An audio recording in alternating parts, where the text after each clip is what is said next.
I'm back one more time today. If you've watched any of the videos today, thank you. Whether you just watched your part or whether you've watched the entire thing. If you've watched the entire thing, you're a trooper, and thank you. So, like I said, I'm not going to talk about specifics of, like, what I've gone through this year mental health-wise. I've had 2 psych ward stays, I will say that. And it's been a rough year mental health-wise. Earlier this year, back in July, I was diagnosed with OCD and bipolar, which made sense. And if you're not familiar with my mental health, back in 2017, I was diagnosed with PTSD, and then severe anxiety and depression.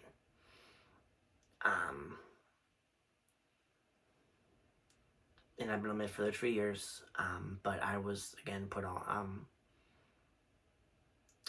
I was diagnosed in July with both those. So I've talked about videos in the past about, like, my blackout, what happened with my mom, and, I had another blackout as well, but, yeah, that was, like, we're saying in July. But I was diagnosed with both those, and, again, I thought they both fit. The one, like, the bipolar made sense because it runs in my family. My dad has it, and I know more people on my dad's side of the family have it. So it made sense because, like, growing up, my last name was Lavery before I legally changed my last name. And we always call it the Lavery temper. And I do have a temper. It doesn't show off very often, but I do have a temper. And again, the bipolar made sense because and I'd have a lot of mood swings, and yeah, I'd have a lot of mood swings, especially over, like, small stuff. Like, my mood would flip 50-50 to just full 360 matter of 0.5 of a second. So the bipolar made sense, and I was like, cool, I finally have a diagnosis. And the OCD made sense because excuse me, in life, I've always obsessed over things. Like, especially if I get something new, like, I obsess over it, and just, whether it's been a person, whether it's been people, whether it's been, something I'm into, just whatever. I just have a tendency to obsess over things. And then I get compelled, like, earlier this year when I got into records, like, I was one of the record collection, and I bought a record player, and I got into records, and I just became obsessed with records. And I had to have everything. I had every artist I was into, I had to have so many albums by them. I was obsessed, and I was compelled to just start buying stuff, and I've always been that way. Real quick, one thing that drives me crazy. If you are not diagnosed with OCD, stop saying you have it. Nothing drives me crazier than, like, when I've been around somebody in the past, or even just see somebody online, like, somebody's cleaning, or just whatever, somebody's, like, a lot of time it's been, like, with cleaning, and somebody would be like, oh my god, I'm so OCD. It's like, have you been diagnosed? No? Then shut the fuck up. Like, I try not to cuss on my channel anymore, a lot these days, but shut the fuck up. If you have not been clinically diagnosed with OCD, you do not know if you have OCD. Just because you are a clean freak does not mean you are OCD. To me, and I know others who have it, who take it seriously,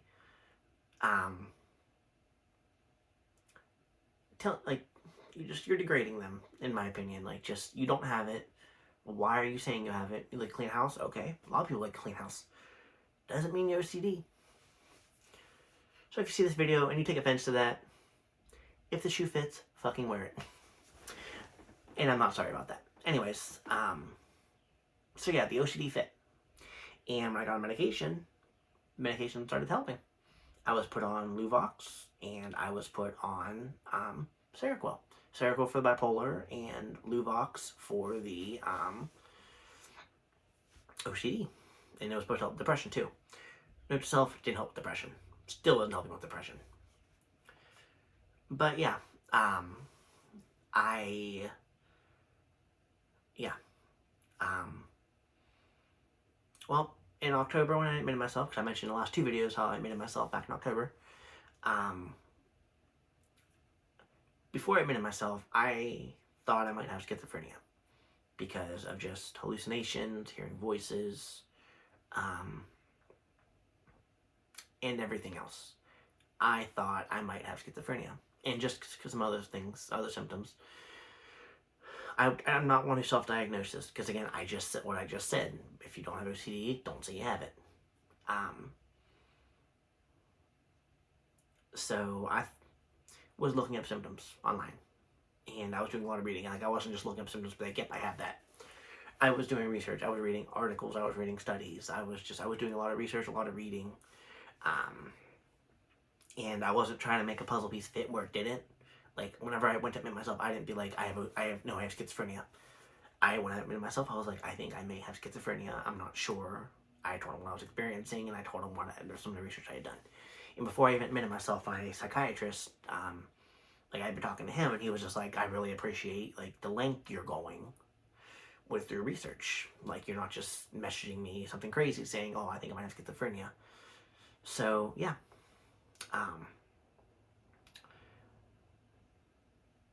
So when I admitted myself, the hospital I was at in July, it was connected to the WVU. The V medicine around me is it's a juggernaut. It's a just multi-million-dollar hospital who has bought 5 trillion other hospitals, opened up 5 trillion medical facilities in West Virginia and PA, and I think some in Maryland. And just, they are a medical juggernaut in my area. They have their children's hospital now, and just, yeah. But anyways, when I admitted myself, I told him what was going on, and we were talking about just like the schizophrenia thing. And the hospital I was at in July was called UHC. Note, hospital sucks. Psych ward sucks. Treatment sucks. Like, the treatment they highly treat their patients sucks. Doctor down there was okay. Nurse practitioner, she's a joke. Anyways, down at UHC, they diagnosed me, like, totally, I got diagnosed with bipolar.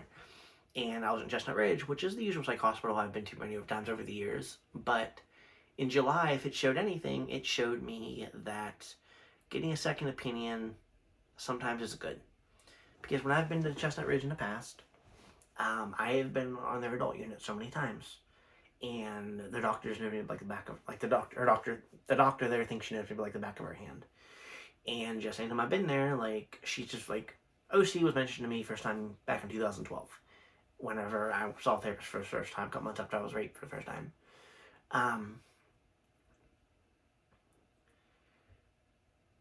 And it was mentioned back then. I just brushed it off because that's what I wasn't there for that. I wasn't there to dig deeper into my issues. I was there to dig deeper with, like, what I was going through.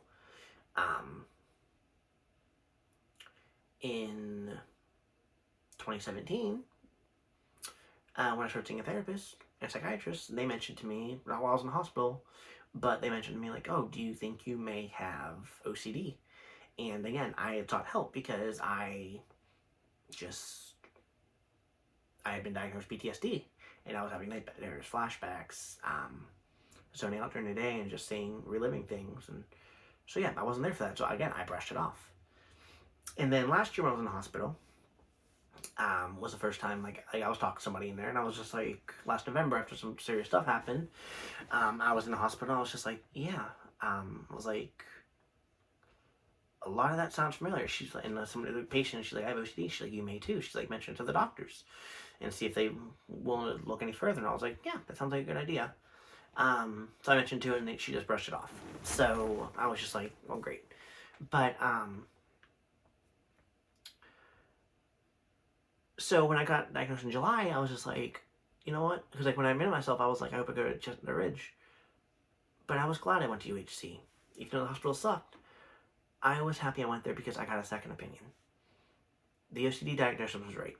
But when I was there, when I was at Chestnut Ridge in October, they were talking about how they're like, whenever someone gets diagnosed with bipolar down at UHC, they're like, we don't always consider it valid.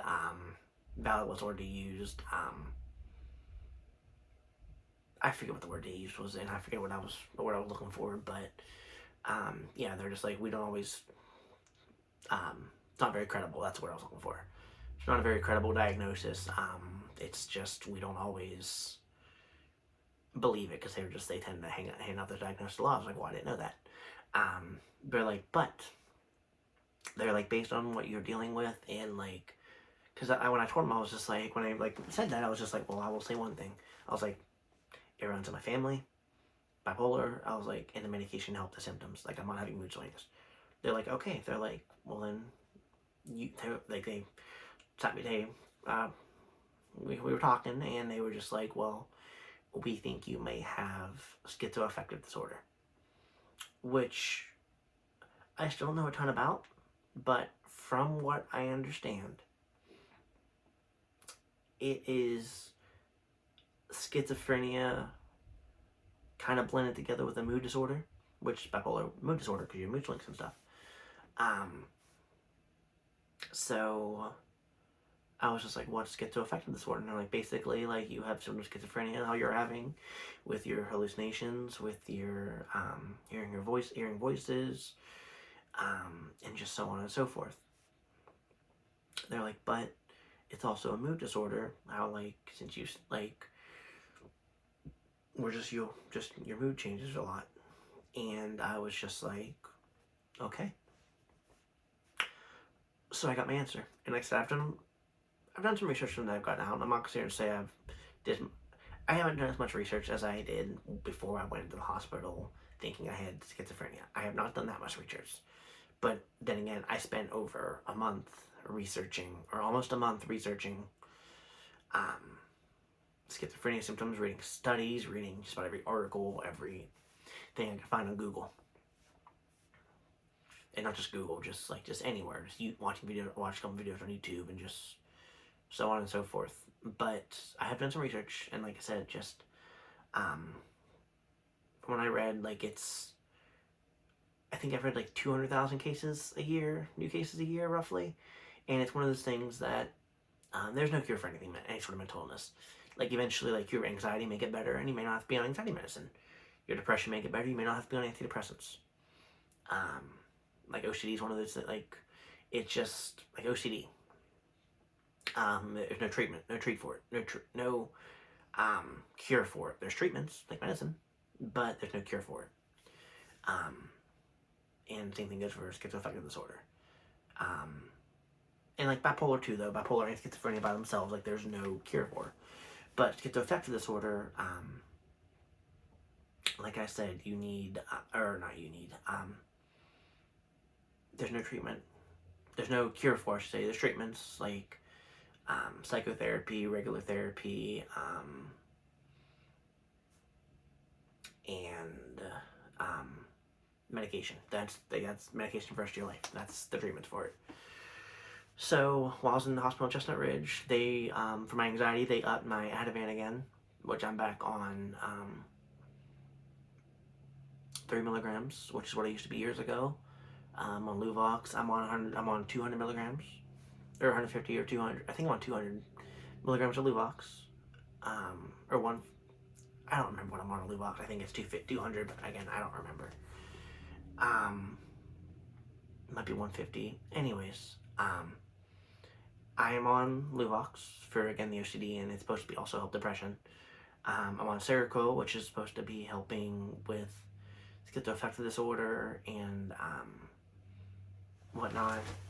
I'm on 500 milligrams of that, which is a higher dose. I'm on my trazodone, 200 milligrams. I'm on my PTSD medication for my night terrors, my mini press or paracetin, whichever you prefer to call it. Yeah. So the reason I'm making this video is I just wanted to share my story of it, but also possibly find some other people who have it. Possibly find like I said, find some people who have it, find people who can give me advice on it. How do you deal with it? How did you feel like when you first got diagnosed? What helped the most? Like what should I know that I don't know? Because again, I don't know a ton. I'm not going to say it. So again, I don't know a ton. What again, what's helped you? What should I know that I don't know? Is there a certain medication that helped you more than another? Just yeah, if you've been diagnosed with it,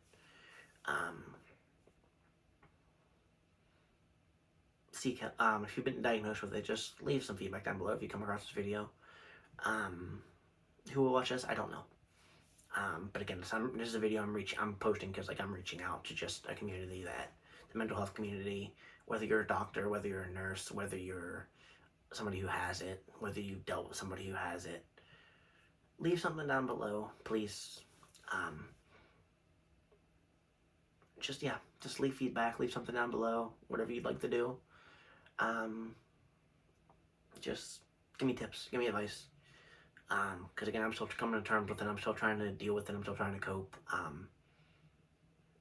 Again, like I said, I haven't been in the best mental place. I have a diagnosis now. That makes sense. So yeah, just yeah. I don't think I have anything else to add. I'm starting the video by saying, one thing I want to throw out real quick is, like I said, month and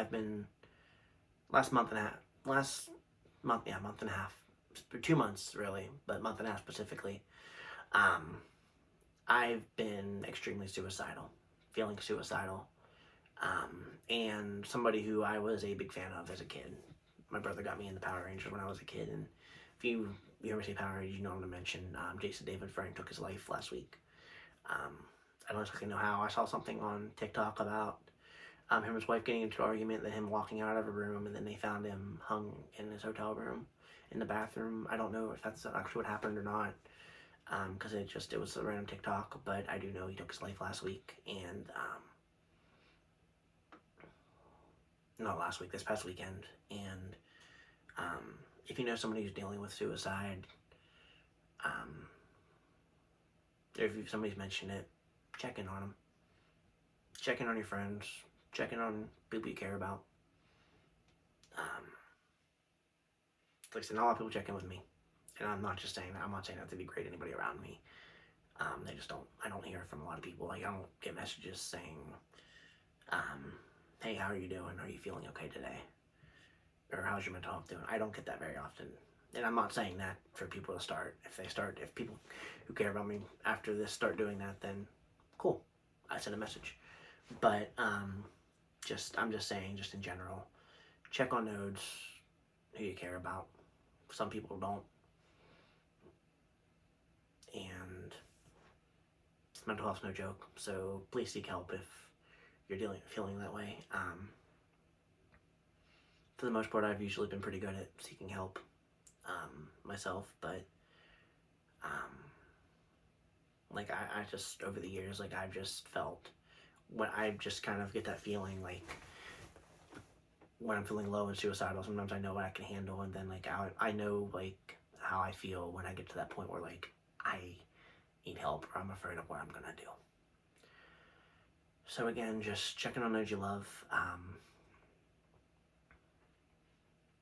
and yeah. And again, like I mentioned a couple minutes ago about schizoaffective disorder, if you're a nurse, a doctor, or somebody who's had it, dealt with somebody who's had it, whatever, if you come across this video, please give me feedback. Alright, thanks guys. Not sure when I'll see you guys again. I'm thinking about doing a video game haul soon, so, and just video game haul, I mean just video games I have, my collection, some of the things I used to have in my collection that I recently traded in or have sold.